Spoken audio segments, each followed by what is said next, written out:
राधे राधे, जय श्री कृष्णा। आप सभी भक्तजनों का स्वागत है आपके अपने YouTube चैनल सनातन भक्ति कथा में। आज की वीडियो में हम श्री सत्यनारायण भगवान की संपूर्ण कथा हिंदी में सुनेंगे, तो आप सभी भक्तजन कृपया इसे ध्यान से सुने और पूरी कथा सुने। शास्त्रों में बताया गया है कि सत्यनारायण व्रत कथा का पाठ करने से व्यक्ति को 1000 यज्ञ करने के बराबर पुण्य फल की प्राप्ति होती है। सत्यनारायण भगवान व्रत कथा में भगवान विष्णु के सत्य स्वरूप के बारे में बताया गया है। इस व्रत का पाठ करने से घर में सुख समृद्धि का वास होता है और भगवान विष्णु की कृपा बनी रहती है। तो सत्यनारायण भगवान का पहला अध्याय शुरू करते हैं। एक समय की बात है, नैमिषारण्य तीर्थ में शौनिकादिक 88,000 ऋषियों ने श्री सूत जी से पूछा कि हे प्रभु, इस कलयुग में वेद विद्या रहित मनुष्यों को प्रभु भक्ति किस प्रकार मिल सकती है तथा उनका उद्धार कैसे होगा। हे मुनि श्रेष्ठ, कोई ऐसा तप बताइए जिससे थोड़े समय में ही पुण्य मिले और मनवांछित फल भी मिल जाए। इस प्रकार की कथा सुनने की हम इच्छा रखते हैं। सर्व शास्त्रों के ज्ञाता सूत जी बोले कि हे वैष्णव में पूज्य, मैं आप सभी के प्राणियों के हित की बात पूछी है, इसलिए मैं एक ऐसे श्रेष्ठ व्रत को आप लोगों को बताऊंगा जिसे नारद जी ने लक्ष्मी नारायण जी से पूछा था और लक्ष्मीपति ने मुनि श्रेष्ठ नारद जी से कहा था। अब आप इसे ध्यान से सुनिए। एक समय की बात है, योगीराज नारद जी दूसरों के हित की इच्छा के लिए अनेकों लोकों में घूमते हुए मृत्यु लोक में आ पहुंचे। यहाँ उन्होंने अनेक योनियों में जन्मे प्रायः सभी मनुष्यों को अपने कर्मों द्वारा अनेकों दुखों से पीड़ित देखा। उनका दुख देख नारद जी सोचने लगे कि कैसा यत्न किया जाए जिसके करने से निश्चित रूप से मानव के दुखों का अंत हो जाए। इसी विचार पर मनन करते हुए विष्णु लोक में गए और वहां वह देवों के इस नारायण की स्तुति करने लगे, जिनके हाथों में शंख चक्र गदा और पद्म थे और गले में वरमाला पहने हुए थे। स्तुति करते हुए नारद जी बोले कि हे भगवान, आप अत्यंत शक्ति से संपन्न हैं, मन तथा वाणी भी आपको नहीं पा सकती। आपका आदि मध्य तथा अंत नहीं है और निर्गुण स्वरूप सृष्टि के कारण भक्तों के दुख को दूर करने वाले आपको मेरा नमस्कार है। नारद जी की स्तुति सुन विष्णु भगवान बोले कि हे मुनि श्रेष्ठ, आपके मन में क्या बात है? आप किस काम के लिए पधारे हैं, उसे निसंकोच कहो। इस पर नारद मुनि बोले कि मृत्यु लोक में अनेक योनियों में जन्मे मनुष्य अपने कर्मों के द्वारा अनेकों दुख से दुखी हो रहे हैं। हे नाथ, आप मुझ पर दया रखते हैं तो बताइए कि वो मनुष्य थोड़े प्रयास से ही अपने दुखों से कैसे छुटकारा पा सकते हैं। श्री हरि बोले कि हे नारद, मनुष्यों की भलाई के लिए तुमने बहुत अच्छी बात पूछी है। जिसके करने से मनुष्य मोह से छूट जाता है, वह बात मैं कहता हूँ, उसे सुनो। स्वर्गलोक व मृत्यु लोक दोनों में एक दुर्लभ उत्तम व्रत है जो पुण्य देने वाला है। आज प्रेम वश होकर मैं उसे तुमसे कहता हूँ। श्री सत्यनारायण भगवान का यह व्रत अच्छी तरह विधान पूर्वक करके मनुष्य तुरंत ही यहाँ सुख भोग कर मरने पर मोक्ष पाता है। और श्री हरि के वचन सुन नारद जी बोले कि उस व्रत का फल क्या है और उसका विधान क्या है, यह व्रत किसने किया था, इस व्रत को किस दिन करना चाहिए, सभी कुछ विस्तार से बताएं। नारद जी की बात सुनकर श्री हरि बोले कि दुख व शोक को दूर करने वाला यह सभी स्थानों पर विजय दिलाने वाला है और मानव को भक्ति व श्रद्धा के साथ शाम को श्री सत्यनारायण की पूजा धर्म परायण होकर ब्राह्मणों व बंधुओं के साथ करनी चाहिए। भक्ति भाव से ही नैवेद्य केले का फल, घी, दूध और गेहूं का आटा सवाया ले और गेहूं के स्थान पर साठी का आटा, शक्कर तथा गुड़ लेकर वह सभी भक्षण योग्य पदार्थों को मिलाकर भगवान को भोग लगाएं और ब्राह्मणों सहित बंधु बांधवों को भी भोजन कराएं। उसके बाद स्वयं भोजन करें। भजन कीर्तन के साथ भगवान की भक्ति में लीन हो जाए। इस तरह से सत्यनारायण भगवान का यह व्रत करने पर मनुष्य की सारी इच्छाएं निश्चित रूप से पूरी होती हैं। इस कली काल अर्थात कलयुग में मृत्यु लोक में मोक्ष का यही एक सरल उपाय बताया गया है। तो बोलिए श्री सत्यनारायण भगवान की जय। श्री सत्यनारायण भगवान व्रत कथा का पहला अध्याय संपूर्ण होता है। श्रीमन नारायण नारायण नारायण हरमन नारायण नारायण नारायण श्रीमन नारायण नारायण नारायण श्रीमन नारायण नारायण नारायण। श्री सत्यनारायण भगवान की व्रत कथा का दूसरा अध्याय। सूत जी बोले कि हे ऋषियों, जिसने पहले समय में इस व्रत को किया था उसका इतिहास कहता हूँ, ध्यान से सुनो। सुंदर काशीपुरी नगरी में एक अत्यंत निर्धन ब्राह्मण रहता था। भूख प्यास से परेशान वह धरती पर घूमता रहता था। ब्राह्मणों से प्रेम करने वाले भगवान ने एक दिन ब्राह्मण का वेश धारण कर उसके पास जाकर पूछा कि हे विप्र, नित्य दुखी होकर तुम पृथ्वी पर क्यों घूमते हो? और दीन ब्राह्मण बोला, मैं निर्धन ब्राह्मण हूँ, भिक्षा के लिए धरती पर घूमता रहता हूँ। हे भगवान, यदि आप इसका कोई उपाय जानते हो तो बताइए। वृद्ध ब्राह्मण कहता है कि सत्यनारायण भगवान मनोवांछित फल देने वाले हैं, इसलिए तुम उनका पूजन करो। इसे करने से मनुष्य सभी दुखों से मुक्त हो जाता है। वृद्ध ब्राह्मण बनकर आए सत्यनारायण भगवान उस निर्धन ब्राह्मण को व्रत का सारा विधान बताकर अंतर ध्यान हो गए और ब्राह्मण मन ही मन सोचने लगा कि जिस व्रत को वृद्ध ब्राह्मण करने से कहा गया है उसे मैं जरूर करूंगा। यह निश्चय करने के बाद उसे रात में नींद नहीं आई। वह सवेरे उठकर सत्यनारायण भगवान के व्रत का निश्चय कर भिक्षा लेने के लिए चला गया। उस दिन निर्धन ब्राह्मण को भिक्षा में बहुत ही धन मिला और जिससे उसने बंधु बांधवों से के साथ मिलकर श्री सत्यनारायण भगवान का व्रत संपन्न किया। और भगवान सत्यनारायण का व्रत संपन्न करने के बाद वह निर्धन ब्राह्मण सभी दुखों से छूट गया और अनेक प्रकार की संपत्तियों से युक्त हो गया। उसी समय से यह ब्राह्मण हर माह इस व्रत को करने लगा। इस तरह से सत्यनारायण भगवान के व्रत को जो मनुष्य करेगा वह सभी प्रकार के पापों से छूटकर मोक्ष को प्राप्त होगा और जो मनुष्य इस व्रत को करेगा वह भी सभी दुखों से मुक्त हो जाएगा। सूत जी बोले कि इस तरह से नारद जी से नारायण जी का कहा हुआ श्री सत्यनारायण व्रत को मैंने तुमसे कहा। हे विप्रो, अब और मैं क्या कहूँ? ऋषि बोले कि हे मुनिवर, संसार में उस विप्र से सुनकर और किस किस ने इस व्रत को किया, हम सब इस बात को सुनना चाहते हैं। उसके लिए हमारे मन में श्रद्धा का भाव है। सूत जी बोले कि हे मुनियों, जिस जिसने इस व्रत को किया है वे सब सुनो। एक समय वही विप्र धन व ऐश्वर्य के अनुसार अपने बंधु बांधवों के साथ इस व्रत को करने को तैयार हुआ। उसी समय एक लकड़ी बेचने वाला बूढ़ा आदमी आया और लकड़ियां बाहर रखकर अंदर ब्राह्मण के घर में गया और प्यास से दुखी वह लकड़हारा उनको व्रत करते देख विप्र को नमस्कार कर पूछने लगा कि आप यह क्या कर रहे हैं? तो उन्होंने बताया कि व्रत कर रहा हूँ तथा इसे करने से क्या फल मिलेगा, कृपया मुझे भी बताएं। ब्राह्मण ने कहा कि सब मनोकामनाओं को पूरा करने वाला यह सत्यनारायण भगवान का व्रत है।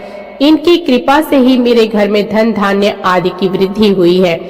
विप्र से सत्यनारायण व्रत या व्रत कथा के बारे में जानकर लकड़हारा बहुत प्रसन्न हुआ और चरणामृत लेकर वह प्रसाद खाने के बाद वह अपने घर गया और लकड़हारे ने अपने मन में संकल्प किया कि आज लकड़ी बेचने से जो धन मिलेगा उसी से श्री सत्यनारायण भगवान का उत्तम व्रत करूंगा।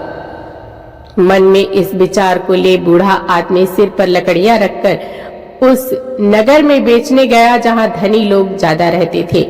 उस नगर में उसे अपनी लकड़ियों के दाम पहले से 4 गुना अधिक मिलता है और बूढ़ा प्रसन्नता के साथ दाम लेकर केले, शक्कर, घी, दूध, दही और गेहूं का आटा लेकर और सत्यनारायण भगवान के व्रत की अन्य सामग्रियां लेकर अपने घर गया।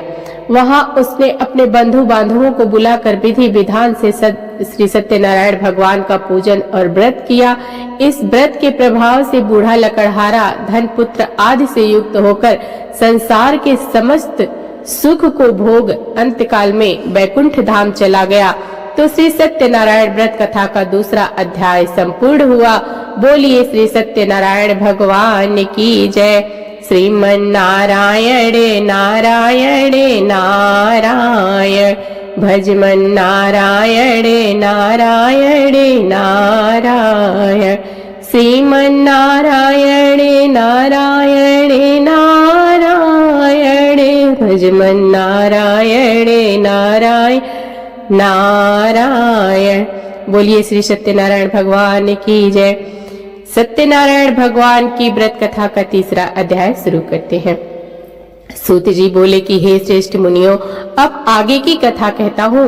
पहले समय में उल्का मुख नाम का एक बुद्धिमान राजा था। वह सत्य वक्ता और जितेंद्रिय था और प्रतिदिन देव स्थानों पर जाता और निर्धनों को धन देकर उनके कष्ट दूर करता था। उसकी पत्नी कमल के समान मुख वाली तथा सती साध्वी थी। भद्रशीला नदी के तट पर उन दोनों ने श्री सत्यनारायण भगवान का व्रत किया और उसी समय साधु नाम का एक वैश्य आया और उसके पास व्यापार करने के लिए बहुत सा धन भी था। राजा को व्रत करते देख वह विनय के साथ पूछने लगा कि हे राजन, भक्ति भाव से पूर्ण होकर आप यह क्या कर रहे हैं? मैं सुनने की इच्छा रखता हूँ, तो आप मुझे बताएं।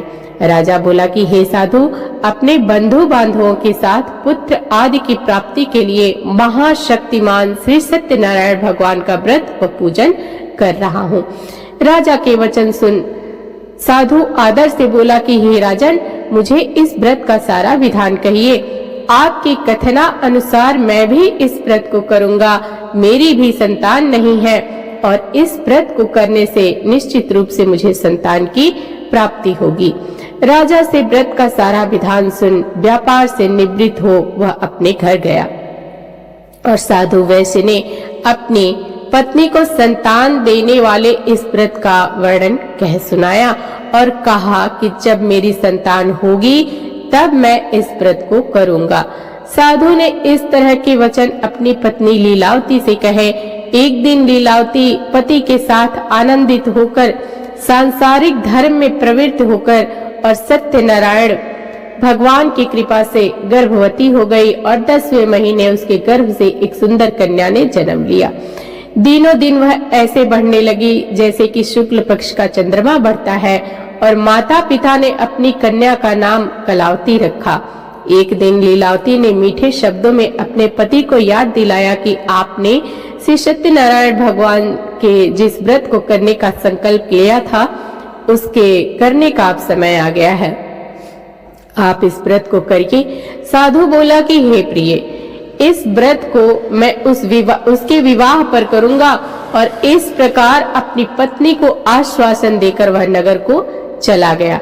कलावती पिता के घर में रहकर वृद्धि को प्राप्त हो गई और साधु ने एक बार नगर में अपनी कन्या को सखियों के साथ देखा तो तुरंत ही दूत को बुलाया और कहा कि मेरी कन्या के योग्य वर देख कर आओ। और साधु की बात सुनकर दूत कंचन नगर में पहुंचा।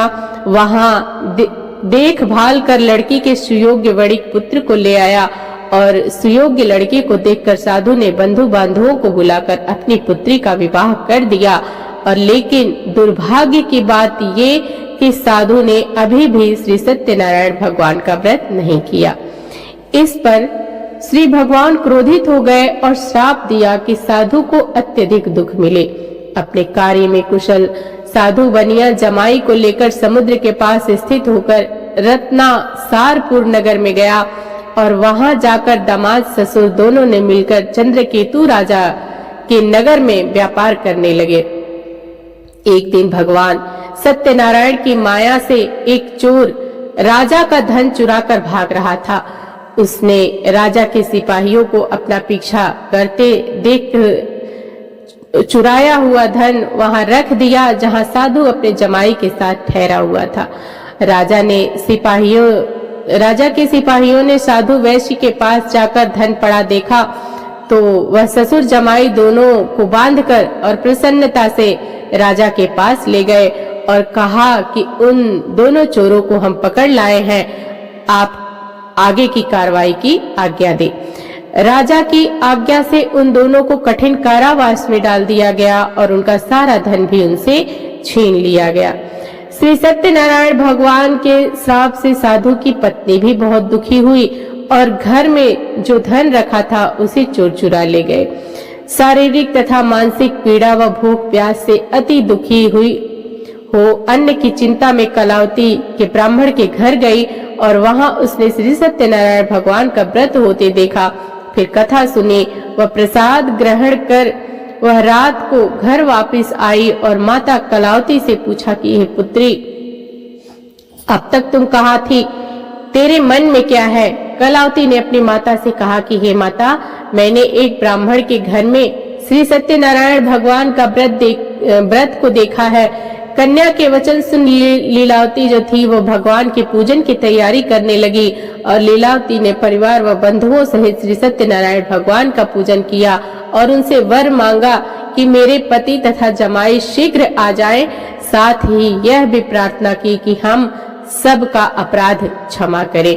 श्री सत्यनारायण भगवान इस व्रत से संतुष्ट हो गए और राजा चंद्रकेतु को सपने में दर्शन देकर कहा कि हे राजन, तुम उन दोनों वैश्य को छोड़ दो और तुमने उनका जो धन लिया है उसे वापस कर दो। अगर ऐसा नहीं किया तो मैं तुम्हारे धन, राज्य व संतान सभी को नष्ट कर दूंगा। राजा को यह सब कहकर वह अंतर्ध्यान हो गए और प्रातः काल सभा में राजा ने अपना सपना सुनाया। फिर बोले कि वणिक पुत्रों को कैद से मुक्त कर सभा में लाओ और दोनों के ने आते ही राजा को प्रणाम किया। राजा मीठी बाणी में बोला कि हे महानुभावों, भाग्यवश ऐसा कठिन दुख तुम्हें प्राप्त हुआ है, लेकिन अब तुम्हें कोई भय नहीं है। ऐसा कहकर राजा ने उन दोनों को नए वस्त्र आभूषण भी पहनाए और जितना धन उनका लिया था उससे दुगुना धन वापस कर दिया।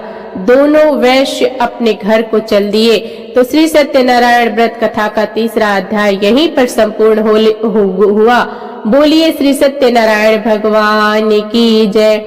श्रीमन्नारायण नारायण नारायण भजमन नारायण नारायण नारायण श्रीमन्नारायण नारायण नारायण भजमन नारायण नारायण नारायण। श्री सत्यनारायण भगवान की जय। सत्यनारायण भगवान के व्रत कथा का चौथा अध्याय आरंभ करते हैं। सूत जी बोले, वैश्य ने मंगलाचार कर अपनी यात्रा आरंभ की और अपने नगर को चल दिए। उनके थोड़ी दूर जाने पर एक दंडी वेशधारी श्री सत्यनारायण ने उनसे पूछा कि हे साधु, तेरी नाव में क्या है? अभिवाड़ी वणिक हंसता हुआ बोला कि हे दंडी, आप क्यों पूछते हो? क्या धन लेने की इच्छा है? मेरी नाव में तो बेल व पत्ते भरे हुए हैं। वैश्य के कठोर वचन सुनकर भगवान बोले, तुम्हारा वचन सत्य हो। दंडी ऐसे वचन कर वहां से दूर चले गए और कुछ दूर जाकर समुद्र के किनारे बैठ गए और दंडी के जाने के बाद साधु वैश्य ने नित्य क्रिया के पश्चात नाव को ऊंची उठते देखकर अचंभा माना और नाव में बेल पत्ते आदि देख वह मूर्छित हो जमीन पर गिर पड़ा। मूर्छा खुलने पर वह अत्यंत शोक में डूब गया। तब उसका दामाद बोला कि आप शोक न मनाएं, यह दंडी का शाप है, इसलिए हमें उनकी शरण में जाना चाहिए, तभी हमारी मनोकामना पूरी होगी।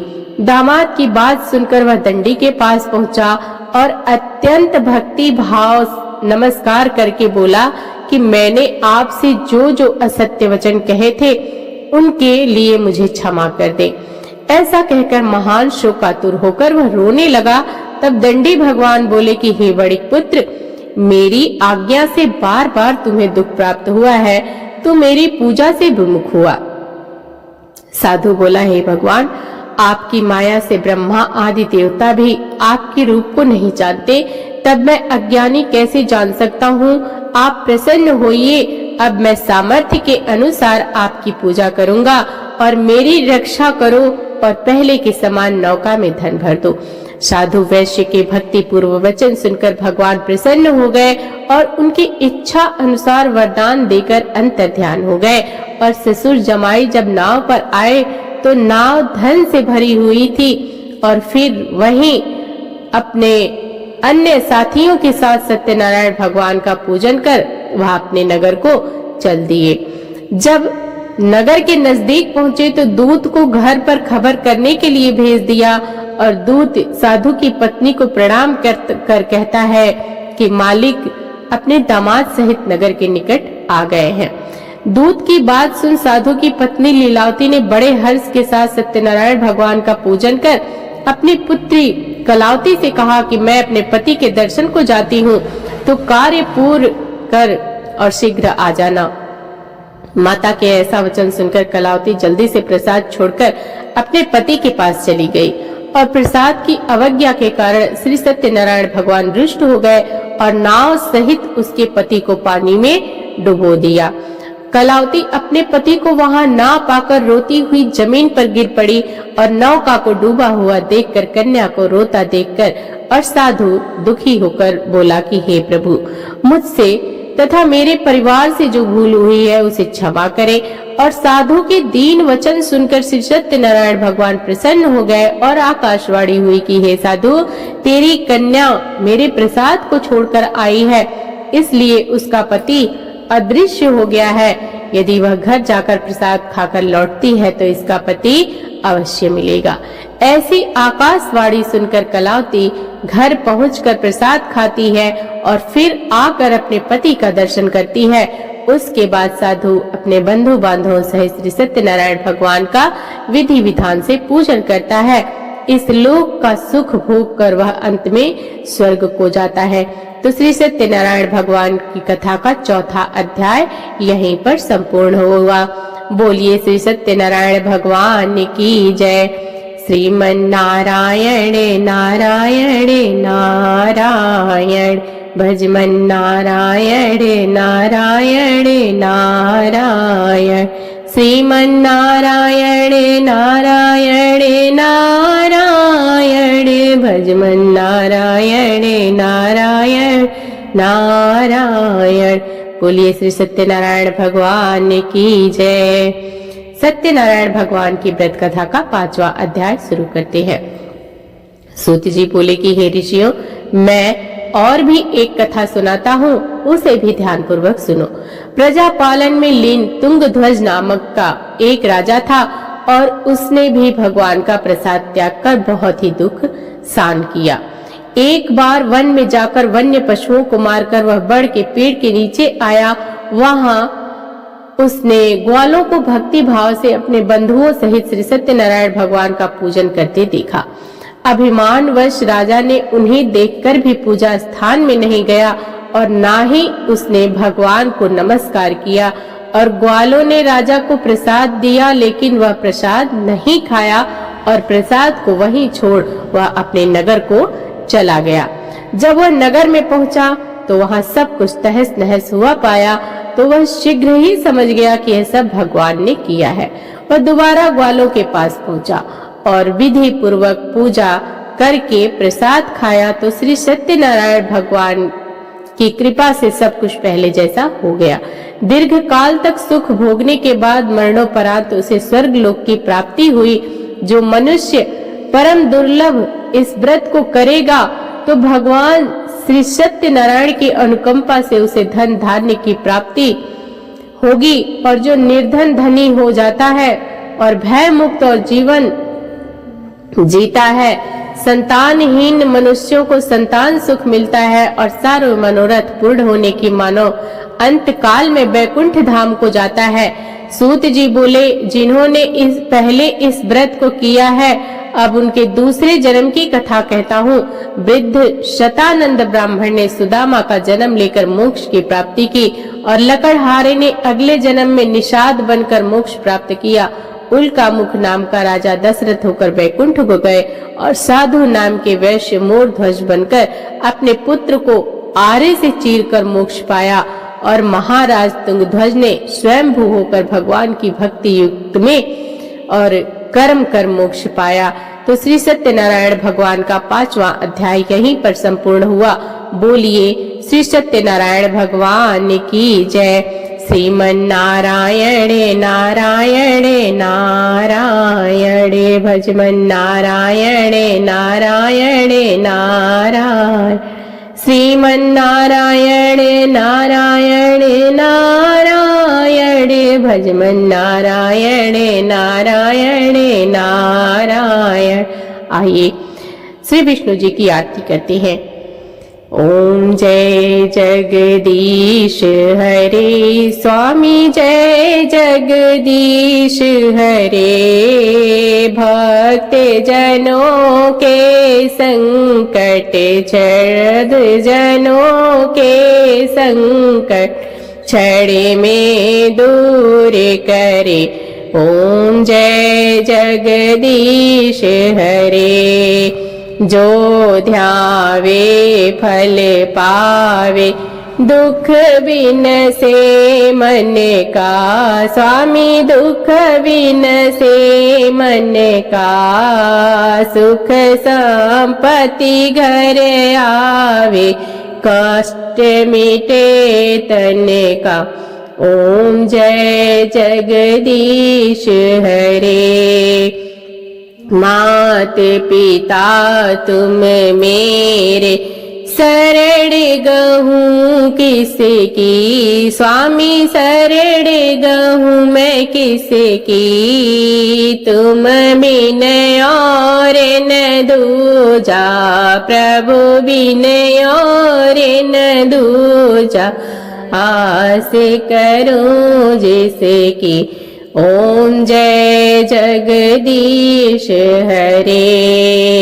तुम पूर्ण परमात्मा तुम अंतर्यामी।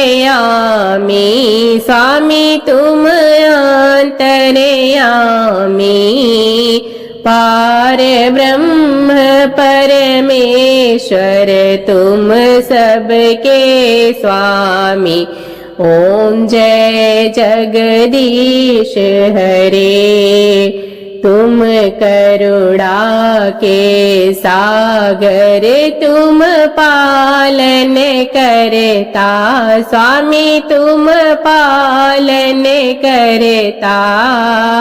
मैं मूरख खल कामी मैं सेवक तुम स्वामी। कृपा करो भरता। ओम जय जगदीश हरे। तुम हो एक गोचर सबके प्राणपति। स्वामी सबके प्राणपति। किस विधि मिलूं दया मैं किस विधि मिलूं दया मैं। तुमको मैं कुमति। ओम जय जगदीश हरे। दीन बंधु दुख हरता तुम ठाकुर मेरे।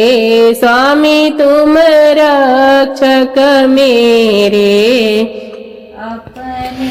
हाथ उठाओ अपनी शरण लगाओ। द्वार पड़ा तेरे।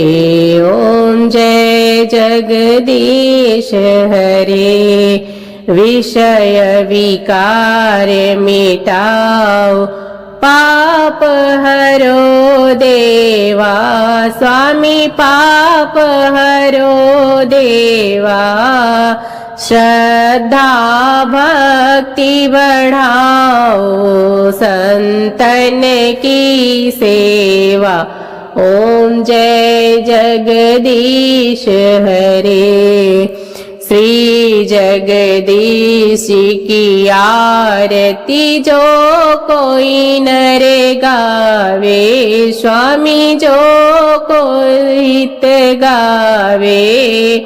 कहत शिवानंद स्वामी मन भजत हरि हरे स्वामी, सुख संपत्ति पावे।